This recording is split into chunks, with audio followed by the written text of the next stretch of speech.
All right, here it is, the Chris Rock smoke, the Will Smith joke. About to go in, son. Yo, first of all, it was fire. Fire in a sad way. You know, I'm a 12th grade school teacher, so I am a mature person now looking back on fights that in drama that I probably used to want to check out. But I grow out of those things, and I grew out of them. So I'm like, now I don't need to see people, especially people that I like, fighting. So anyway, I'm about to express myself sci-fi. Jeff Cal, Sci-Fi Express Lane, welcome to my little quick blurb. I think I'm only be about 5 minutes. This is not going to be a long one. Couple of connections. You know, I used to work with comedians. I worked with Chris Rock. I worked on his show at the Apollo Theater. I got the poster on my wall that he signed it. And I worked with a bunch of Def Comedy Jam comedians on the road, in the shows, in the clubs. I worked in hoods. I worked in the suburbs. You name it, colleges. You name it. Everywhere I was the dude dealing with whatever jokes came. I started working at the, I started learning comedy at the Uptown Comedy Club, where we had a code that once somebody says something from the audience, you light them up and the lights go on. All of that is what I'm experiencing right now. Chris Rock is definitely a gladiator when it comes to jokes, snapping, and ripping people. It's savage. He reminds me of myself. I'm not as funny, half as funny as Chris Rock, but I do use humor as my armor, as my defense. And when I was in high school and middle school, I had to stop joking on people because my jokes were funnier than their ability to respond back with words. So I got into a lot of fights that way. And I think the same thing is with Chris Rock.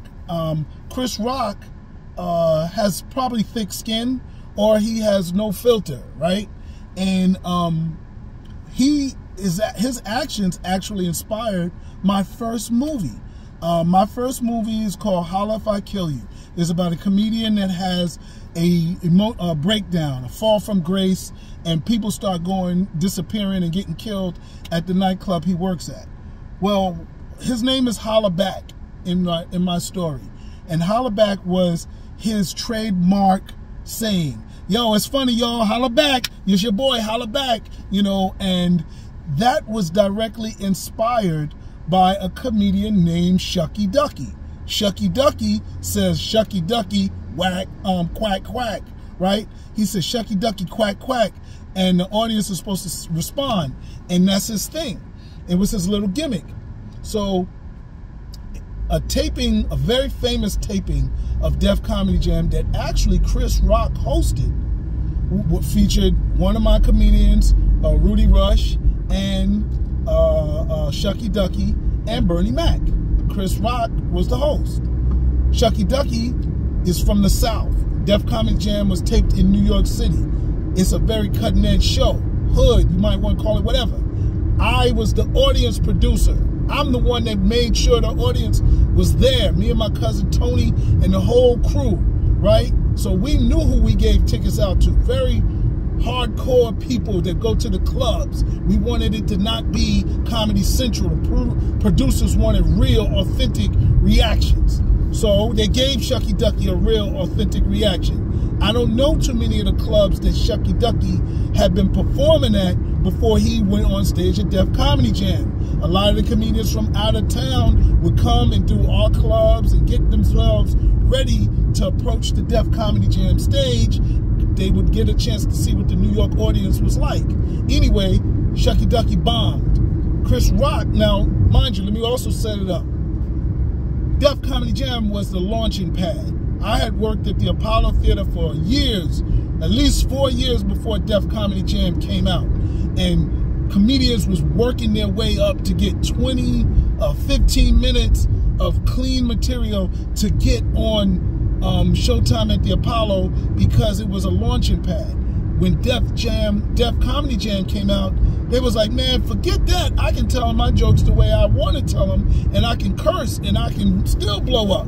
So Def Comedy Jam put Showtime at the Apollo out of business. Showtime, Star Search, all those platforms were put out of business. Comedians like Tracy Morgan, you know, and other ones that probably couldn't do Showtime at the Apollo were able to now shine, right? So this was Shucky Ducky's big moment. He's a black comic, he's ready. He bombs. Broke his heart probably. I didn't really see him do too much comedy after that. He could tell you about what he experienced, maybe on one of these Humor Mill or Pierre's podcasts. Anyway, right after this very tragic experience, and comedians, mind you, some top comics that you love have had full breakdowns and wanted to give up the art of comedy after bombing, after not doing well, after getting booed off the stage. It is traumatizing. I know it sounds like it's funny, and I know, you know, I've probably booed, I've worked at the Apollo, so I booed acts before, but I know the pain, right?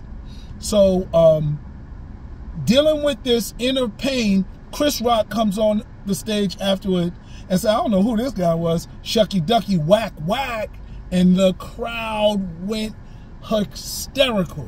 Now, that is a certain type of host. Some hosts, you know, hold the acts to a certain status when they perform, and some don't.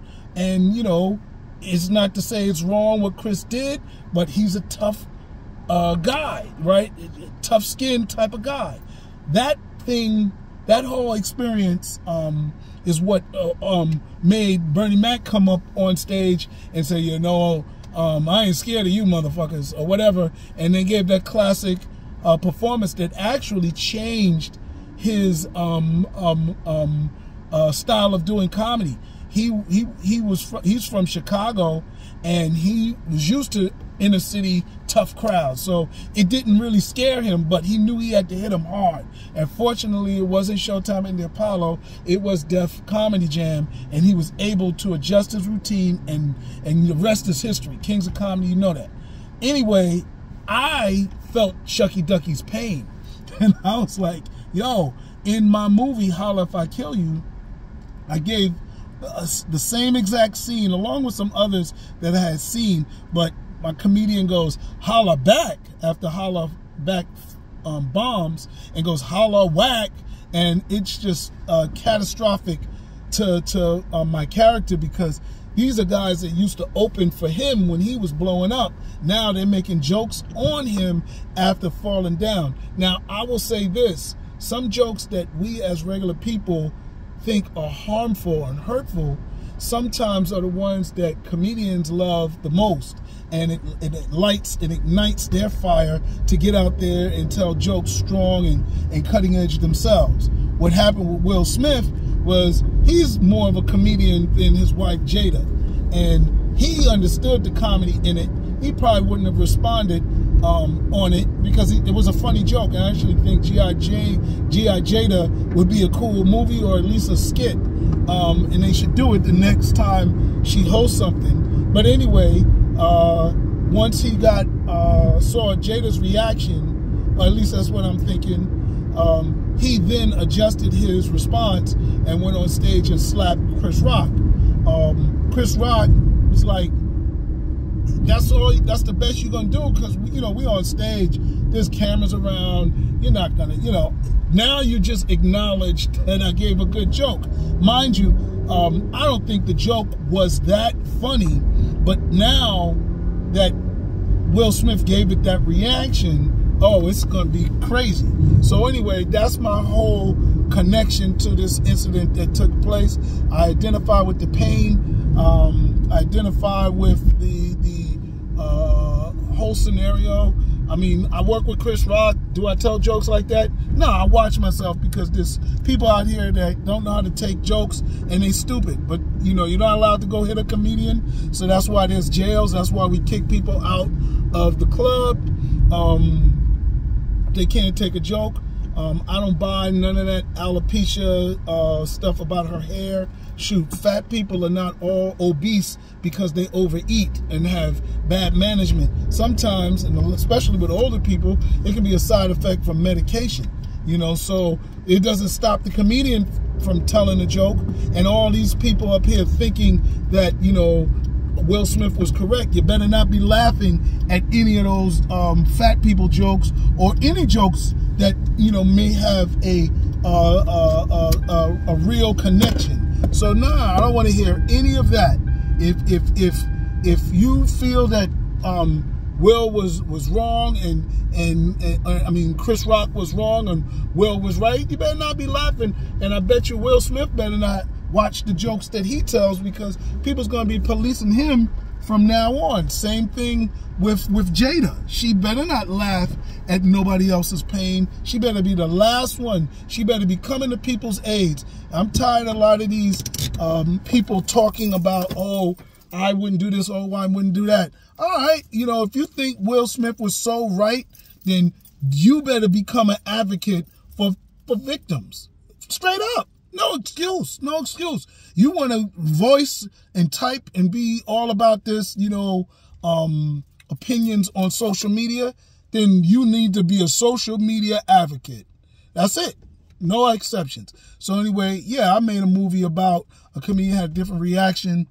I'm actually thinking, you know, maybe, well, it's the same reaction. He gets dissed and people started taking up for him, you know, and people start dying. So anyway, that's it. I'm expressing myself. It's not necessarily a sci-fi thing, but it is a writer's thing. We take inspirations from real world things. So this is something that happened in the real world. All right. Peace, y'all.